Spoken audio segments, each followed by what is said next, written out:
everybody, it's Josh and welcome to a brand new journey. Welcome to another video. Today we are here for the first time ever in West Virginia.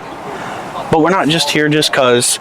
We are here to experience, for the first time ever, the West Virginia Penitentiary. So excited. I mean, this is like the paranormal headquarters from what a lot of my paranormal friends have told me. So I'm excited. No investigating in today's video, but that doesn't mean we won't come back. Today we're here just for the history tour, the walk of the prison. We're gonna go to a few different places. I'm excited. Yeah. Are you? Yeah. All right. First time being in a penitentiary. Hey.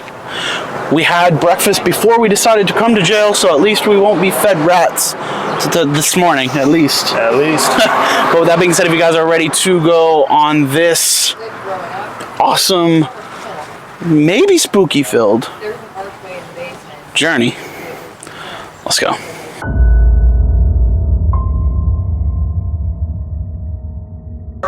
Penitentiary back in 1866 when the prison was established. This was open for 129 years as a maximum security state prison until March 22nd, 1995. It closed about 28 years. They had 652 men living here when it closed. They were considered the most violent in the state. About a third of them had some kind of life sentence. Most of these guys were transferred downstate to Fayette County, to the brand new maximum security prison. It's called Mountain Hall Correctional Complex. Some of these guys never left Moundsville. Reason for that, right over on 12th Street is a high security prison called the Northern Regional Correctional Center and Jail. So if you happen to hear me mention Mountain Hall or Northern, that's just where these men are currently incarcerated. Now, where we're officially beginning girls for, this is non-contact visitation. You all are sitting where convicts once sat. They started speaking to their visitors through the grates until the early 1980s when they found some visitors were bringing dollar bills in here that were coated with liquid LSD. They rolled all those dollar bills up so small and tight, they were passing through the holes, giving them to these men. A little bit of a problem, so because of that, they installed steel panels in between the grates, sealing them off, and installed telephones, which would prevent smuggling of contraband, but also give these men some privacy with their loved ones they didn't have before that time. And when they were in here visiting, the cage behind me is where a CO, correctional officer, would have been posted, usually with a pistol on his or her side, just to watch this general area in here. Of course, nowadays, this is our display for Old Sparky. That is a real electric chair. West Virginia had the death penalty in effect until 1965 when capital punishment was abolished. Still yet to be reinstated despite the talk of it, but they had 94 executions here over the years, 85 hangings and 9 in the chair. A strange thing to know is actually that chair was Inmate built. Back in 1950, Paul Glenn is a very good carpenter. They sent him to Ohio's first penitentiary in Columbus to make a pattern of their electric chair. Based off his drawings from Ohio, he built this mostly out of solid oak wood, but for some reason or another, after Mr. Glenn built that chair, he wasn't very popular in his prison, so they had to transfer him out shortly thereafter elsewhere for his safety. Now, if you see the Green Mile for a Hollywood movie, that's somewhat authentic in terms of how gruesome that is, grotesque when it's in operation. This is all original equipment. The controls and the latest day phone. This all would have been inside the execution chamber within the old death house. They tore that building out in 1967. When we're over on the north yard, I'll remind y'all about it and show y'all where that building once stood. Y'all are going to see a lot of awesome artwork, gorgeous artwork in this prison. 99% of it was done by the guys that lived here. You know, I always say it's really a shame because there's a lot of guys here that were very talented, very skilled, very intelligent guys, you know, and not just some of the stories I like to share with folks on tour, but ultimately the prison itself and by itself lends the greatest testament to that wasted talent and squandered potential. It's a shame. So we'll be out there about 90 minutes, give or take. We'll be traveling about an hour and a half or so in the first floor area of the prison. So I always encourage, now's the opportune time for bathrooms if need be. But what you'll see in there today is basically what you would have seen when it was open, with the exception of maybe a little extra peeling paint here and there. But the state still owns this prison. They host a lot of training here year-round from folks from around the world. Law enforcement, corrections, military officials train in here. With the training, they install signs that talk about live ammo hazards. They've also installed modern cameras. If you see any of that, pay no mind to it because it wasn't here when this place was open. And again, if you see anything in there that you're curious about, if I don't mention, please feel free to ask me. That's what I'm here for. So without further ado, we will go to prison.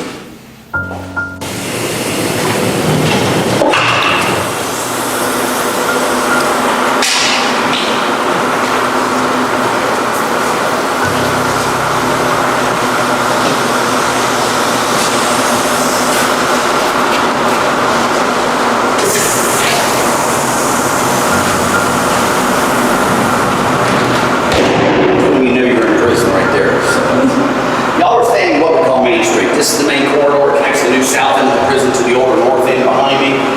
Granted, we'll spend most of the time on the north end. We make a big loop over there. We'll end up over here a little bit later on.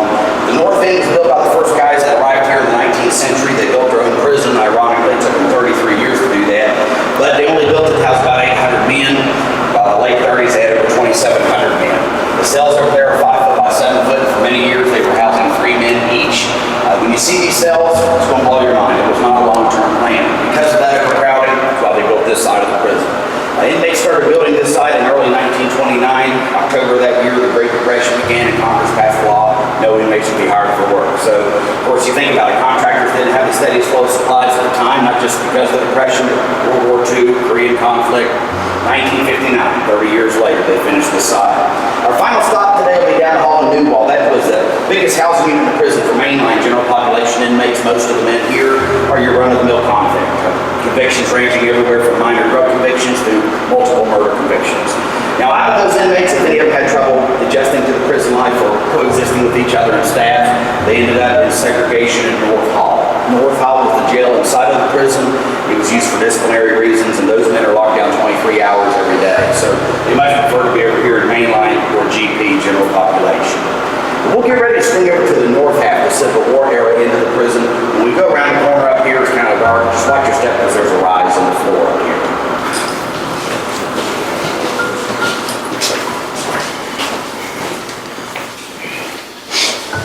I can't believe I'm actually here, dude. I only ever see this in videos, man.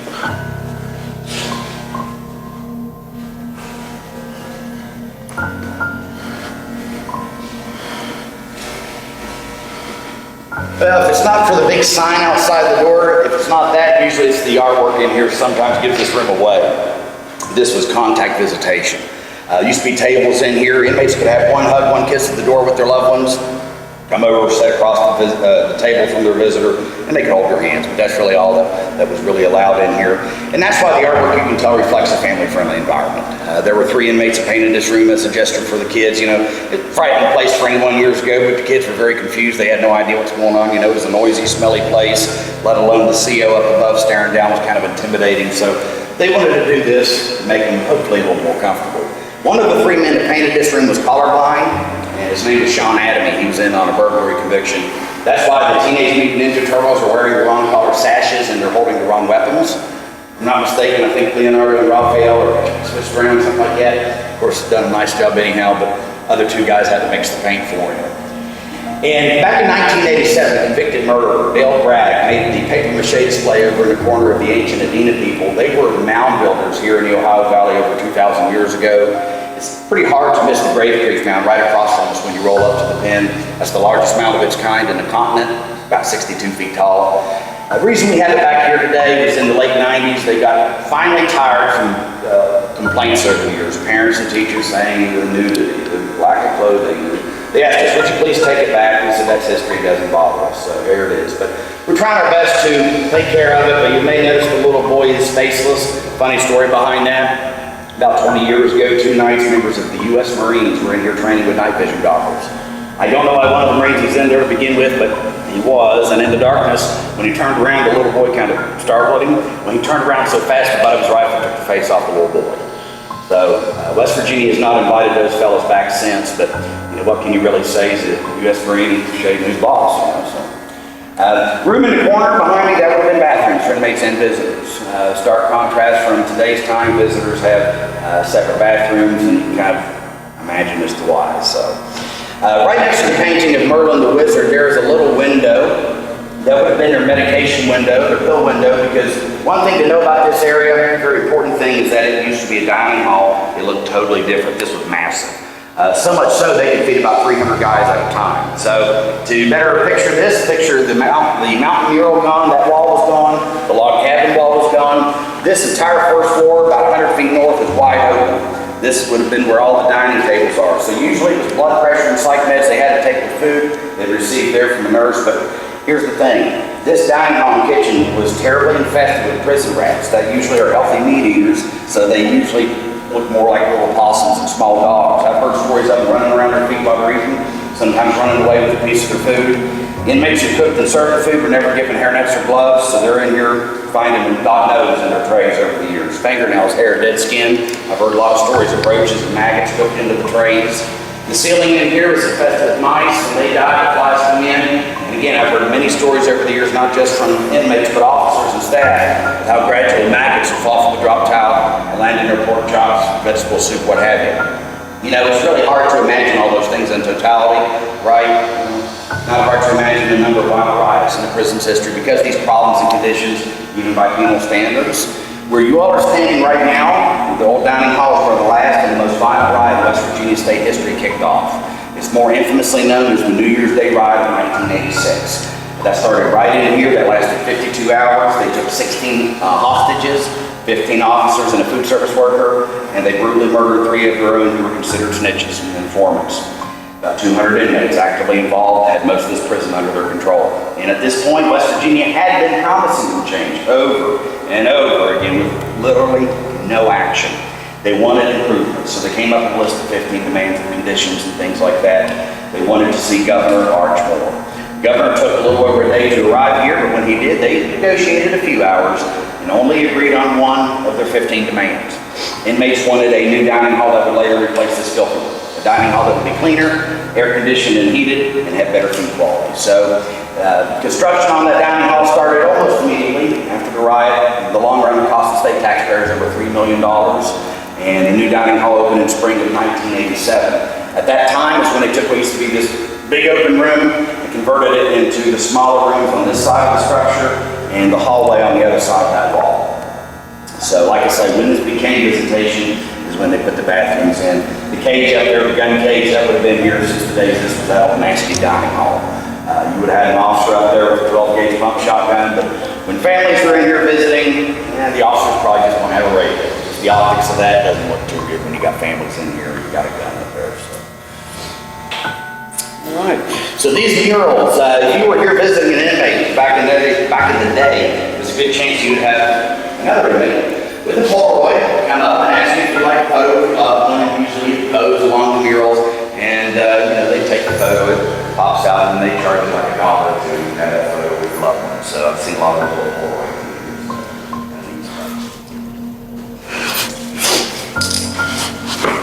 So, you can tell the center block is new, so this was all gone. This part of the floor where I'm standing, I'm back to the far wall, and from this wall west, this is where the dining tables were. So like I say, pretty big dining area.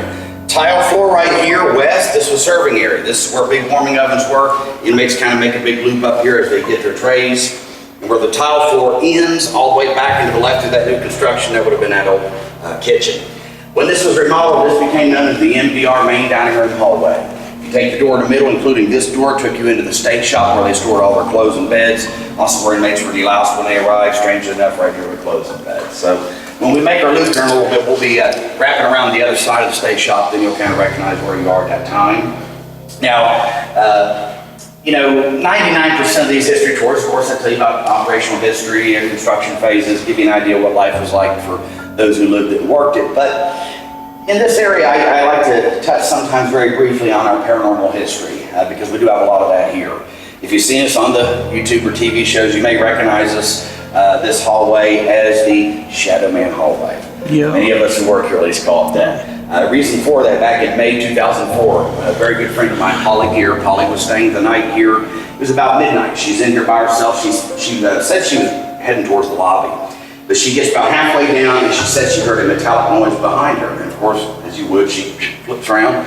So right in front of the new cafeteria door, she said there was a solid black shadow standing there facing her direction. When she put her light down there, it seemed to react to it. It kind of moved and then it seemed to look back her direction. Now, that's strange enough. She continues walking backwards. She had a sunny map. She raised her camera, took one photo, thankfully, capturing the shadow we call Shadow Man. We do have a copy of it in our museum, but for that matter, it's all over Google image search. Granted, a little before Polly's visit, in 1999, MTV was here. They filmed a pilot episode of a show called Fear.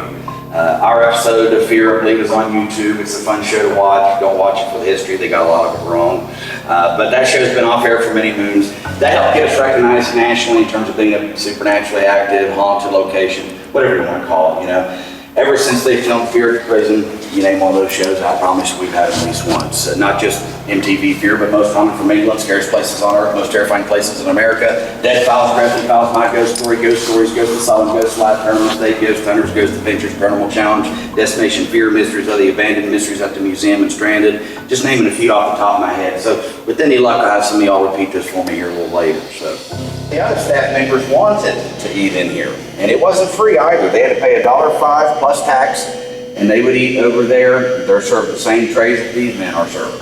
The guys and gals who work here, they're local, so they know that's a bargain. You can't get a better meal around here, cheaper than $1.05. Now, the only reason they ate behind the wall out of sight, so they were out of sight of 120 inmates over here, so they're not staring at them. You can imagine, if it's not there, you got 20 staff members, 120 inmates, a lot of staring back and forth. You want to add to the tension over the years, who knows what, if anything, may arise from that. So, out of sight, out of mind. Feeding as many inmates as they used to in that old dining hall is one of hundreds of lessons learned the hard way here. Again, it's not just easier, but it's certainly safer to feed inmates in smaller groups. By design, 120 men fed every half hour, and you're about half a cell block at a time. You can see the squares on the floor where the tables were bolted down, seats are bolted to the tables. They've all been repurposed over at Northern and down at the Mount Olive Correctional Complex. Now, on a good day, you have 4 COs in here. An officer right in the middle with a 12-gauge pump shotgun. It doesn't matter because you can't do nothing with it. You got blind spots everywhere in here. Imagine taking a barrel of a 12-gauge and sticking it through a porthole that big. You got maybe 1 inch to the left to move it, 1 inch to the right. Now you've got more blind spots. You got 2 floor officers in here with radios. Usually there would be one posted next to each of the water columns, the water fountains, excuse me. The 4th officer in here would have been the kitchen officer, located inside the interior room back there with a nightstick to defend his or herself. Yes, they're trustees, but many of them are still in for very serious convictions, and let alone the fact that a few of them are working with big butcher knives. So it's just the way it was. But like I say, keep in mind the cameras in here are not original, nor are the microphones dropping down. The canisters up in the ceiling, the beige and pink colored canisters, are simulation tear gas canisters for the training. The artwork in here was done by the same 3 guys that painted the visiting room we were just in. One of those 3 men, his name was Smitty Harding. Smitty was a trucker. Well, he got home late one Friday night, and when he did, he said his wife Sandy, in his words, had nagged him. He murdered his wife. And it wasn't for a couple weeks for her to be discovered by the state troopers. He had kept her in the freezer. He was sentenced to life without mercy, without the possibility of parole. He was here in 1995, transferred down to Mount Olive. He died there about 4 years ago, they told me. But we speculate that perhaps that's what his truck used to look like, who knows. Anytime they say that an inmate or an officer would ask him why he done what he did to her, usually, he'd tell you the same thing. I love Sandy, but she shouldn't have nagged me. Weird guy, obviously, he was where he needed to be. May have been a decent artist, just not a decent husband. So, here in just a moment, I want to give you all a minute here at the dining hall to get a look at these paintings. And there's some more over in the corner, but you'll have to see what I mean. Right next to the cab door in that truck, he painted a little something for his wife. It's kind of strange. The north yard. Way in the distance behind me, you'll see the north wagon gate. Looks kind of like a church steeple. That was the original construction, so that's 1866. The first 100 or so inmates that arrived here lived over there, packed in like sardines on both floors. They were sleeping in 3 rows of double bunk beds. More importantly, those men were the same guys that built this side of the penitentiary. Every block of sandstone over here was cut, beveled, and laid by inmates' hands. Painstaking effort for them, ironically, to build a place that would incarcerate them, but being given this opportunity gave them a sense of purpose. They put pride into this work. And you'll see that pride here in just a little bit when we're on the south end. It was built by contractors with machine cut stone. It does not hold a candle to the quality or character of this north end and its construction. This was loosely modeled after our sister prison up in Illinois, Joliet State. If you've seen Blues Brothers, at the beginning of the movie, that's where Elwood picks Jake up from, Joliet Jake. Joliet and Moundsville, both gorgeous examples of Gothic Revival style architecture resembling a castle, with the embattlements and turrets and crestollations. Back in the time of the world when they wanted a prison to look kind of uninviting and menacing, as opposed to nowadays when they all look basically the same. They're not very frightening looking, at least. Tallest part of the penitentiary is the old administration building, completed in 1876. The 3rd and 4th floor would have been the home of the warden and his family till about 1960. State law required them to live up there. Seemingly a normal, placid life for them. Him and his family, his wife warden, the little wardens, his kids used to come out here and mingle with convicts. Never heard of any trouble out of it either. There was one warden here who, like a better wording, hired an inmate each Sunday morning to take his kids to church for him and bring them back to him. You won't see that in today's time. Until 1960, second floor would have been the offices for the warden, deputy warden, magistrate, clerk, records office, the ombudsman, people like that. First floor, I'm going to hold off on that for right now. We'll be in there before terribly long. Of course, the blue building behind me you can tell is modern. That is from 1972. That was West Virginia State Industries building, a big factory where these guys could have jobs Monday to Friday in welding and electrical shops, woodworking, photography, automotive shops. They converted books to Braille, and they had a tag factory for license plates and highway signs. The old two-story brick building that once stood here would have been that old death house.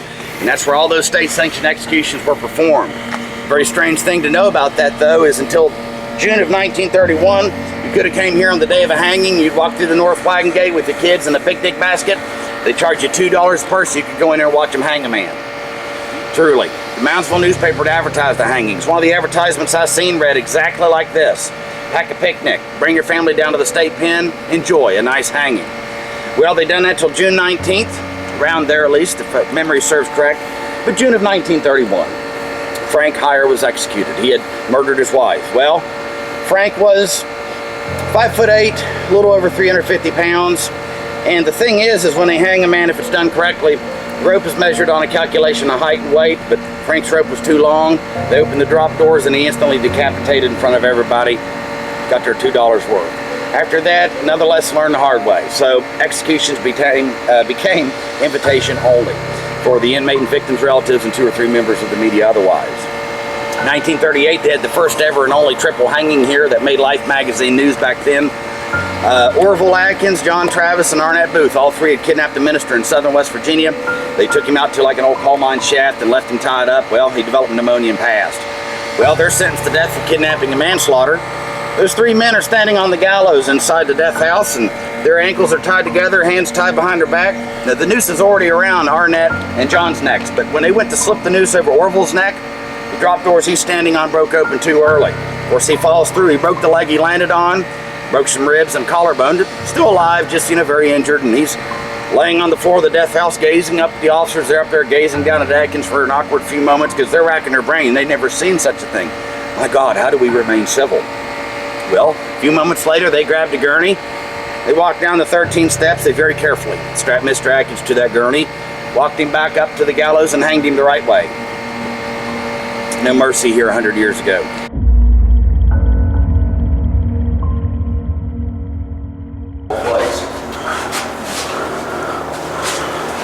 At least you knew what I was getting ready to say, because right? See, there's a story about these last 4 cells and why they were separated from everyone else in the North Hall. It wasn't always like this, but mostly after the 1986 riot, the Aryan Brotherhood took control of this prison, the AB. They operate like organized crime and they kill anyone in their way.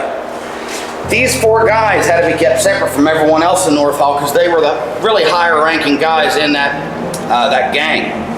That last cell back there was the leader of the Aryan Brotherhood here at the penitentiary. His name is William Snyder, but he's better known as Red Snyder. He murdered his father and the father of his sister's boyfriend, and when he got here, he picked up himself another double murder conviction. He's a very feared, very respected inmate. No one wanted to cross Red. Well, he was the kind of convict, he used to tell the COs, he'd say, "Don't get in my way, we'll get along all right. There's an inmate that gives you trouble here, slip me their name, give me some smokes, and I'll take care of them for you." They took him at his word. 2 cells down from Red was his buddy Russell Lassiter, better known as Rusty, who's in for grand larceny, put in North Hall because he's involved with the stabbing over in Mainline. Red and Rusty were the only 2 of these specific 4 high rankers allowed out on that yard for a short time, a year or 2. They thought they're keeping each other out of trouble. And what happened was in the afternoon on November 16, 1992. Before they went out, Red took, I understand, some Valiums. He got very high on Valiums, and apparently he liked to take his drugs. Well, there's a 2-stage lock on these doors, and I'll briefly demonstrate that when we go down the block, but because the 2-stage lock, by the time Rusty and Red's doors are completely open, the CO is all the way at the other end of the cell block. Rusty walked out, he goes up, he looks in at Red, And he asked Red once or twice if he's ready for the yard, but Red was visually impaired from Valium. He's defenseless and still on his bunk, moving in slow motion, speaking nonsense. Rusty stepped inside Red's cell, pulled out what I understand is a dull shank, and he stabbed Red 37 times in his chest, neck, and face. He stabbed so many times in his neck, he actually drowned on his blood, so his cause of death was asphyxiation. And when it comes to the paranormal, if you ask any of us to work here, we will tell you Red we consider to be an active resident. A lot of weird stuff in and around his cell. So.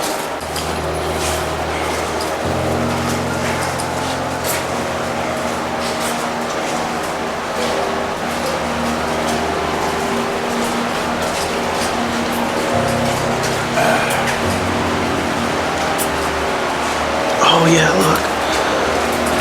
This is so cool. Look at that. Time consuming, it's very secure, and it's foolproof compared to Like a electronic slam bar. cells. So if this guy's the only man that needs to be let out, you're going to unlock this key lock. That officer will secure themselves in the cage next to cell 1 because slam bar is operated by manpower. They stand down there, they move a big handle, it moves over to the position it's at now. This guy opens up his door, he goes down and gets ready for strip search. Same thing in reverse when he's coming back in. That inmate needs to close his door, and then they're going to move that slam bar. It's going to move over just about 3 inches. Then it makes it safe enough for the CO to come back and lock the key lock. So between the 2-stage mechanism and the gun lock and the cage in here, they can coordinate their movement very similar to herding cattle. Very, very simple. It's the closest thing I can relate it to. So. It was the tallest part of the prison, just to give you orientation of where you're standing. This immediate area we prefer to call the wheel for this strange contraption right here. It's basically an old-fashioned revolving door installed in 1894. They operated it by hand for a few years until 1899. They put a trolley car motor on it. That spindle up top would have had a cloth belt wrapped around it. This wheel in the north wagon gate were the main entrance and exit for this prison for anybody and everybody. There are only 2 of these on Earth. The other one, last I heard, is still in operation at a prison in Manchester, England. It's called H.M. Strangeways. Now this also doubled as an extra layer of security. You can well imagine, keeping inmates over here on this side, because this was controlled by an armed officer in the cage on the other side of this wheel. They had a very big key that went to that door, arguably one of the more important locks in this prison, keeping them on this side. It's one reason the other side is flush. It'd be a little bit trickier for an inmate to sabotage that lock with something where they can jam it and pop it open later. So this wheel was featured on a Netflix show some years back called Mindhunter. It's a series on FBI profilers. If you watch season 1, they have an episode on Richard Speck, the serial killer. And in the background of Richard's episode, you'll see the wheel, and you'll see some of the cell blocks down in new balls that we'll be in before the end of the tour. It's a little more Hollywood action for you. On the left of the wheel was their old Visitation. They phased out in 1980. That's when they moved into the lobby where we began. On the right of the wheel was payroll and processing. 2 rooms on that side would have been United States Post Office. A couple inmates even had jobs in there sorting the mail after it was searched and everything. Other side was a commissary and leather shop.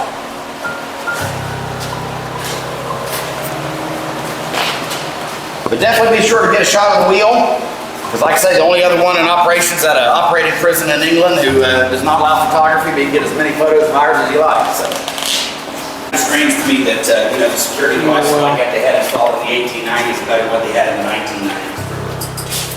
There's a safe over here. Look at that. It's like really blurry though right now. It's inside. The staircase I just noticed.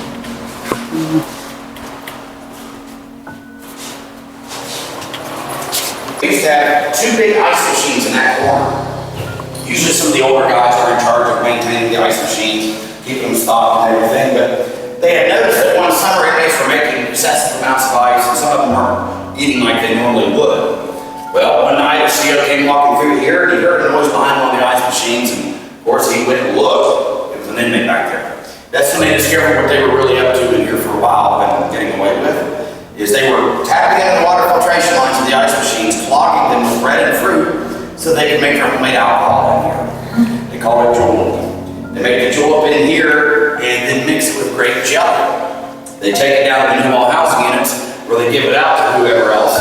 So in hindsight, the officers realized why that summer they were seeing so many inmates walking around eating peanut butter and jelly sandwiches.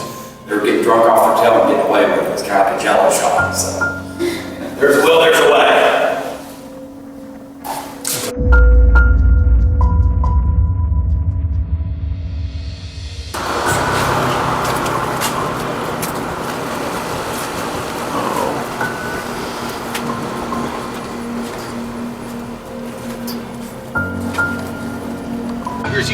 ball games down in the field. The Cougars was the prison's mascot. Kind of similar to the Longest Yard movies. The local high school and college kids used to be allowed to come into the prison yard and play ball against these guys. The inmates built the chapel around 1980. Local churches donated $20,000. Christian inmates donated the rest. They all came together, pitched in, built their all-faith chapel. Number of services in there each week according to the respective faiths, most of which are Christian, but also some Hindu and Muslim services for those men as well. Very important area for some of these guys. Actually, for a while, they allowed inmates to marry their fiancées in that chapel. It was seen as a way of giving them gumption and want to become a better man and leave prison someday. Actually, a couple weeks ago, I had a 72-year-old gentleman on my tour. Turns out, it's been 18 years of his life here, from 1975 to 1993. And he asked me, he said, you know, do we see the chapel on the tour? I said, we don't really visit the chapel on any of our guided tours. But he told me that his wife had died 10 years ago, and he had been married to her for about 30 years, and they were married in that chapel. I said, we'll take a look at the chapel. So that was pretty cool, you know, letting him see that, you know, so.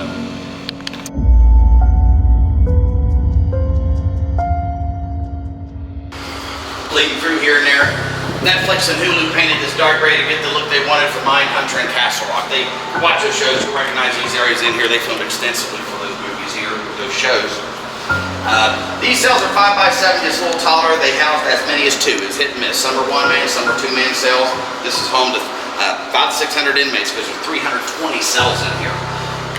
Again, going back to a good day. 4 officers in here on a good day. Because of understaffing, I've heard some shifts as little as 2 officers to watch 500-600 men. They call this Migraine City because of the noise level in here. You know, you've got walking and talking, you've got radios and TVs blaring, you've got guys that are upset, there's shouting, screaming, cussing. You could have someone on the 4th tier having an argument with someone on the 1st tier. It's crazy. Let alone the smell of 500 to 600 men's BO in here on a day like today would have been pretty righteous. Let alone the raw sewage that was known to back up out of the commodes. Cigarette smoke and bird droppings from broken windows over the years. This would have been pretty nice smell. It's very stagnant, very stinky, very hot in the summer, very cold, very drafty in the winter.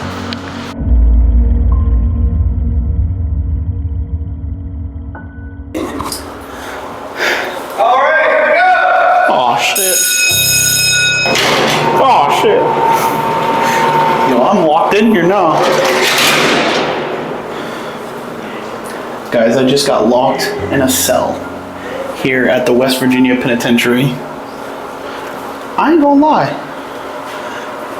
It feels a little weird in here. I don't like it. Actually, it's really cool to be in here. But I can promise you, I'll never be in a jail cell. I'm gonna be a good boy. I can't do this. Get me out of here! This is weird though, but like it's kind of cool to get to like see this. I don't know about staying hours in here though, because it's hot. Like, so I couldn't imagine being in here for what, 23 hours or something? And only getting out like every 10-minute cycle or something, every hour on the hour. It looks so real. I mean, it's probably better than those cells in there. It's definitely better than those cells that we were at. But still. How do you even sit down on that toilet? I'm a big dude. That's like think about that. My thought, I wouldn't even be able to sit down. I'd be pooping in the sink. I thought he said 30 seconds. Remember I got lunch break. Huh? I mean, I'm fine. Just, I got extra battery. Get y'all back out here. Oh. I'm stuck in here. I had a feeling one of those cells was going to open. Oh! And it would be mine. The last time that happened, it took me 6 hours to get fixed. Ha ha. Hey, listen. Look at you. Well, Yes, I can tell you. Hey. if I can work something out. Hey, listen. Thank you. He knew that was gonna. Yeah. I was just gonna get ready to go to sleep. Oh yeah. Alrighty, that was a blast. It was fun. I mean, we didn't do like much, but it was fun. It was interesting. The history parts that he did talk about were pretty much spot on, and I know that because I've done a lot of research on this place, watched a lot of videos. I'm a history geek, so being different movies from Hollywood. TV shows. I mean, being a paranormal investigator, I literally get to tie in my love for history in these videos, so it's top notch. It's amazing. But it was fun. It was good. There was a lot of stuff that I've seen in person that I've seen only in videos. Just this place alone, I got stuck in a cell because Mans just decided he was going to scare me a little bit. I didn't tinkle though, so that's a first for me. Normally I tinkle when I'm scared, but tinkle into that toilet. oh my god, that toilet was small, dude. I was like, I'm gonna have to poop in the sink because my thighs are big. I wasn't gonna be able to sit down, but it was awesome. I recommend you guys, come out here and check it out if you are in West Virginia or even parts of Ohio. You could just drive here. We're like 25 minutes away from this place from our hotel, so we had to make the trip. But it was fun. It was awesome. But tonight is when we get scary at the Bel Air house, but that's a whole nother video. So with that being said, if you guys enjoyed the video, make sure you smash the thumbs up button. Don't forget to subscribe if you haven't already. Like always, I'll see you on the next journey. Peace.